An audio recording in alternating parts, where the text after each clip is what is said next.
It's your turn, Ben. And introducing Ben Paxton is going to be his daughter, Olivia. Come on up, Olivia.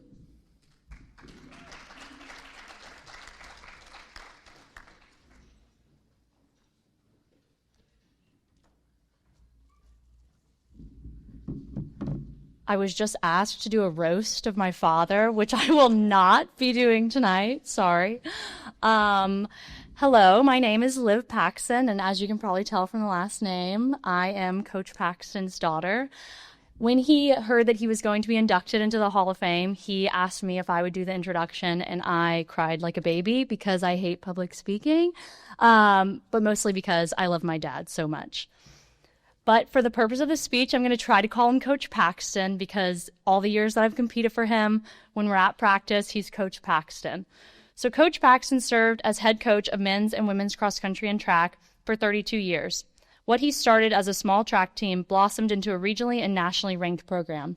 I could rattle off stats, but I'm sure you've already heard them, and I'm sure he's going to go into them himself. So instead, I would rather talk to the experience of being a student athlete.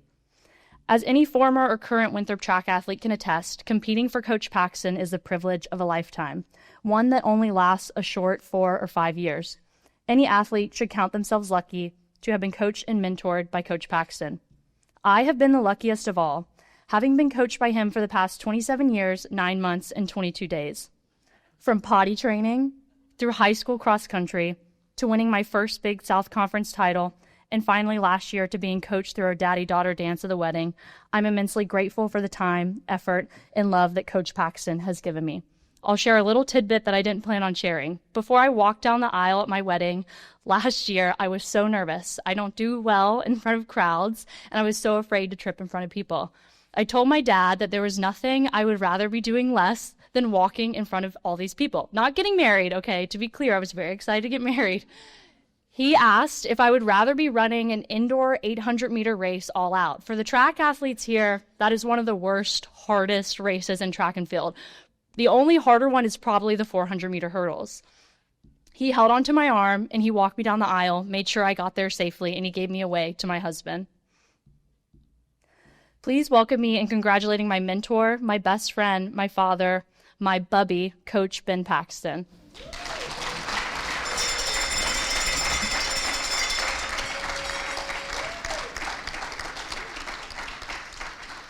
Oh, said I was not going to cry.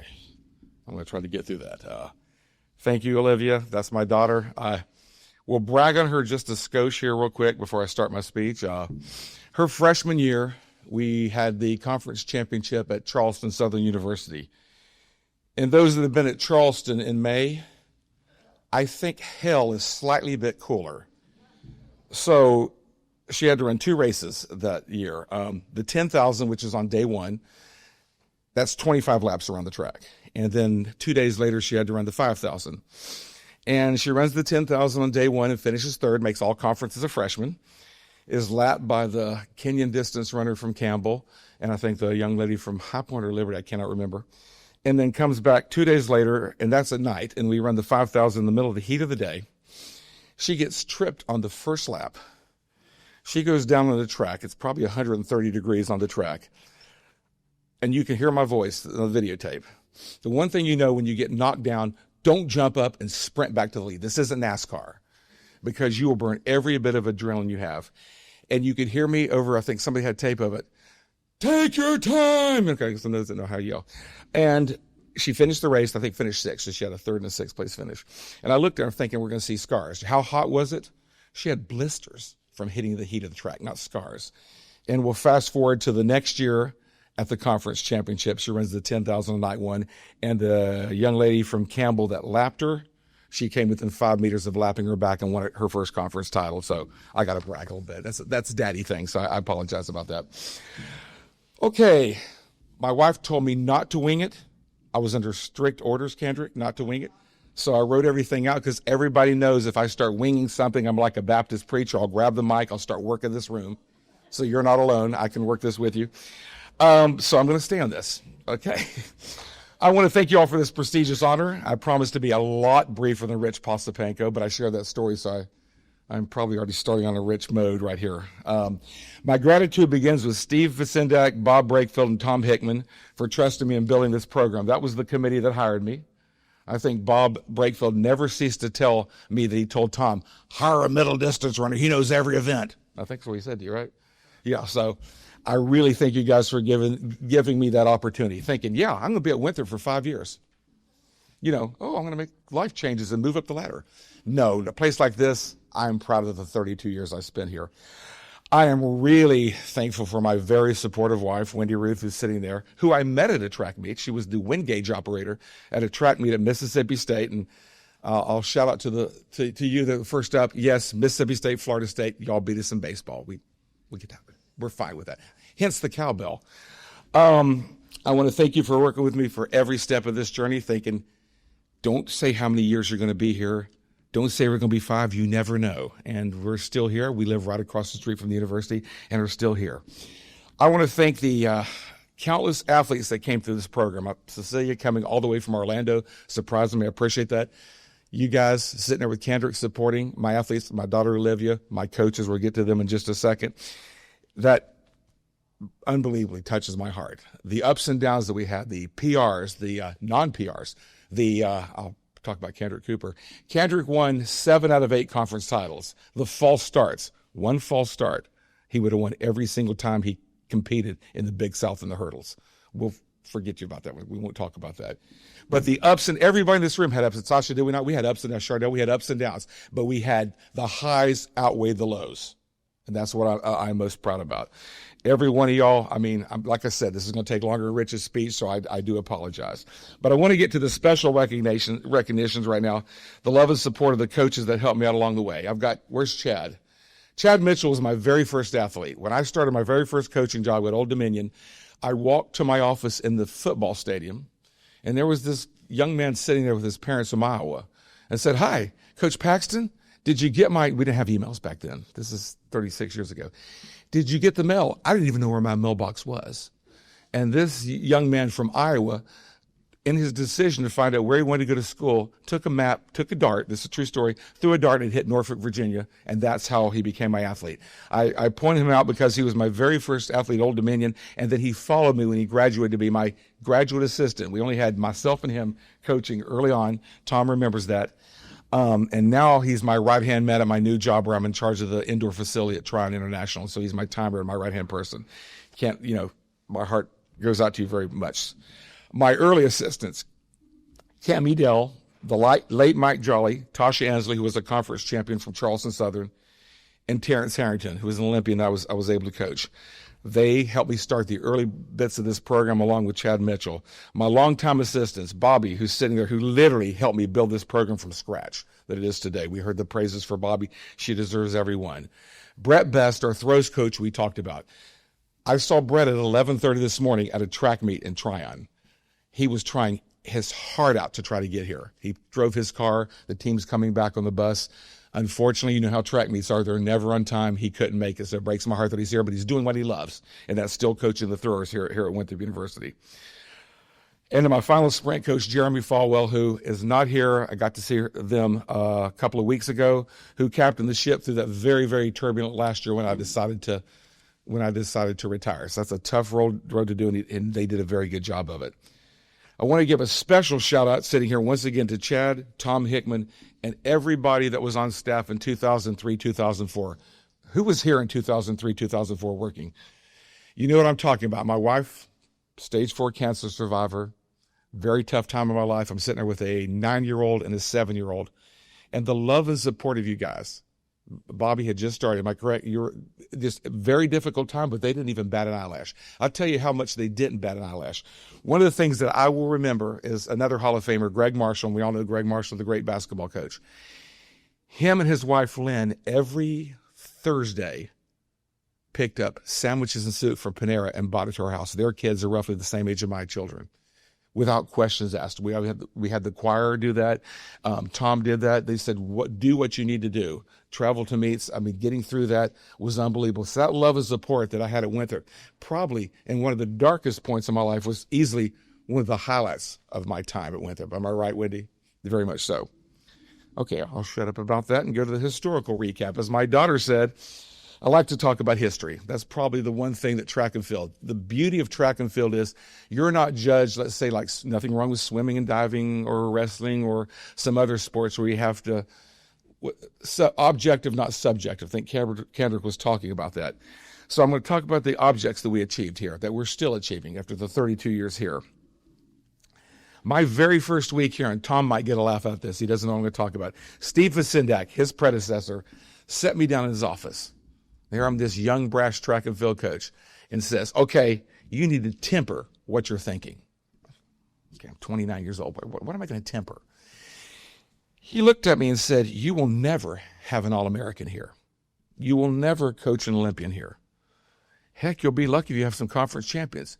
We just don't have what it takes to be here. We didn't have a track at the time, all of us that trained at middle school. So he says, so calm it down and do the best you can. Well, that went home. I went home. My wife heard me probably say some choice Rich Posapenko-esque words. But it lit a fire under me.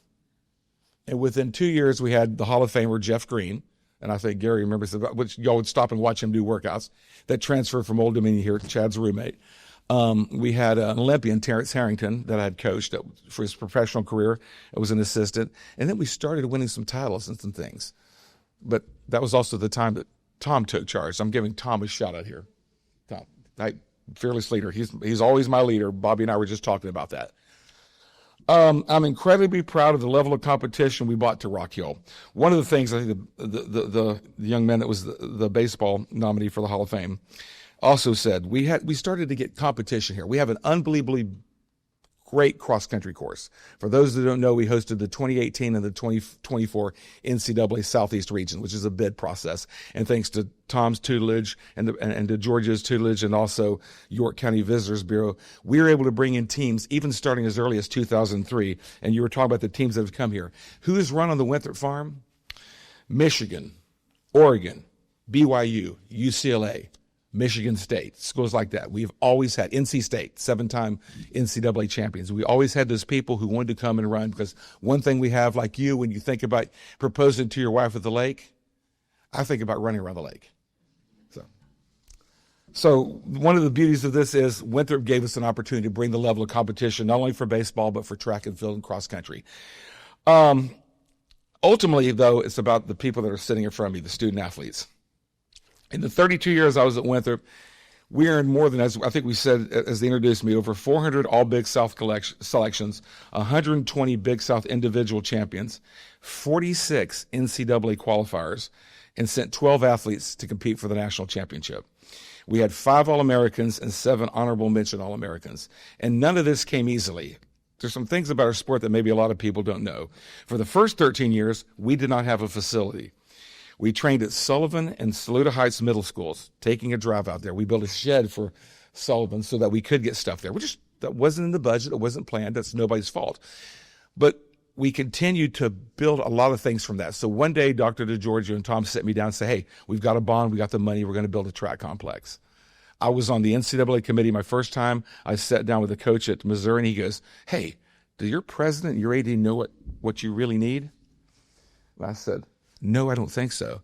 So he handed me the blueprints for Sacramento, which hosted the Olympic trials and the NCAA, and I gave this to Tom. So we might have got more than we wanted. So I might have duped you a little bit, but it's an unbelievable facility. I think what Jack wrote it, what used to call it, the jewel of the, on the back of the media guide, the jewel of the Big South. So still an unbelievable facility. Needs a little work now, but it's an unbelievable facility because of Tom and Dr. D's leadership. We were able to build the things that we needed to help build this program. Also, a little different, track and field is on a little different animal than everybody else. With the other 13 sports we have here at Winthrop, if you win a conference title, you qualify for the postseason. Not true in track and field. We had, what I put that number at, 120 Big South champions, but only 46 NCAA qualifiers. Track and field, you still have to achieve that height, that distance, that time. So you could be the 5-time Big South champion, but unless you achieve a certain time or a certain distance, you're going to get knocked out by the 5th place finisher at the SEC or the ACC. So we are always striving. And one of the things that we did, and Tom allowed us to go to Florida, to go to Florida State, to go to Tennessee, is compete against the very best of the best. Did we not, guys?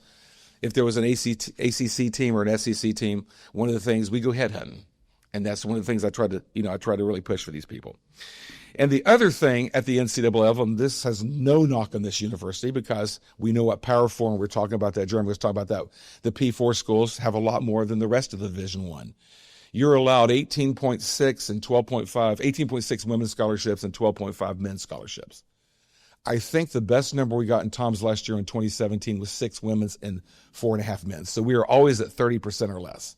That is not to disparage this university because there's a lot of other schools that are in the same boat that we are. But what does that tell you? People came here to go to school here, right? To get a degree here. You know, we had a Hall of Famer, Octavia Good, Hall of Famer Jeff Green. These people trained at middle school tracks. You trained at a middle school track. All these people thinking, wow, I never had an opportunity. Did that phase us one iota? Absolutely not. It put a little chip on our shoulder, which is a good thing, to show that we could do anything if we had to train in a parking lot or a middle school or on those grass fields or on that golf course, and we got it done. And they all got degrees. So that's probably one of the things I'm most proud about here. As I look out today, I see former athletes that I'm incredibly proud of. Kendrick Cooper, 7 of 8 Big South championships. Absolutely, the false start, we'll get over that. The bribery, I got to tell you, was food. Might not have been Fuddruckers. I don't think he remembers that. When my kids were 8 and 10, and my wife and I, and the Krispy Kreme donuts opened over there on Celanese, if you were the first 100 people in line, you got a card for a free dozen a month for a year. So my son and my daughter, Daddy, Mommy, let's do it. It's October, it's cold, it's raining. We stayed on that sidewalk like number 31, 32, 33, 34, 35. And we got 4 dozen donuts a month for 1 year.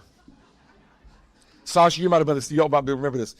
So what did I say as we went to meet? If you broke a school record, you would get a dozen donuts the next day. No, it didn't come out of my pocket. It came with those cards.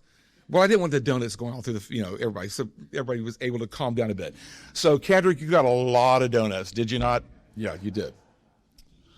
My hope, when I look back at the people that are already in the Hall of Fame, from Kendrick to Adam Growley to Jeff Green to Octavia Goose, Stephanie Vogness, and last year Marthaline Cooper, I hope, forget the personal best, I hope your degrees, everything that you've done in life, everything that your future do in life, that I hopefully made some type of impact on.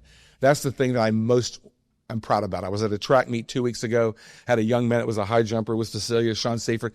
He could not wait for me to see his 15-year-old son compete. Introduce him. This was my coach. And that was something like, 23 years ago?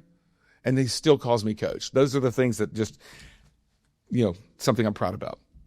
Now, the future of the sport. Where do we go from here? With the changing landscape, the NIL, the transfer portal, and the restructuring of our sport, I knew it was time to step away. I'm not making a political statement. It's just something that we didn't have anything to do with. It's a different world and good for the people that are moving that forward. But it was time for me to step away. I had the privilege of coaching each and every person, coaching my daughter to a Big South 10K championship, as I remember, but also having my daughter come back. She ran for us for 2 years. We didn't have her major, then ran for William and Mary. Missed the NCAAs by 1 second and 1 place. And I never forget in 2019, putting my arm around her and said, man, 2020 is going to be your year. Yeah, prognostication was not my strong suit. She came back here after the pandemic, got her master's here. Most of the professors know her because she's great grades. Everybody knows my son, I think. Dr. Belk, Gabe, my son, got his graduate. We talk about the hours. Can I take 24 hours? Gabe probably averaged about 24 hours. Graduated here 3 years, summa cum laude, won the Griffin Gettler Award in the years he spent on the track team. He just finished his PhD last year at Boston University, is teaching up in Canada, and he would have loved to have been here too. So I think everybody remembers Gabe and Liv running around the track, playing in the sand pits, jumping over the hurdles. They've seen these group out here have seen you all grow up just as much.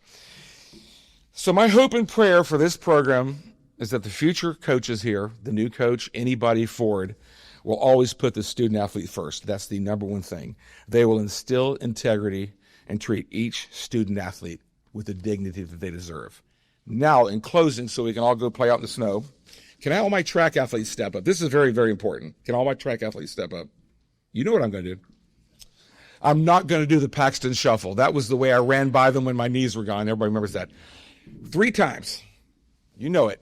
3 times. Tom knows it. I think Chuck saw it when we won the conference in the 4x4 and set the school record a couple of years ago. We started this in probably the late 80s. Liv knows it. And the third time, I want everybody to join in. Oh, I don't need a mic. You ready? Winthrop! Eagle! Winthrop! Eagle! Everybody, Winthrop! Eagle!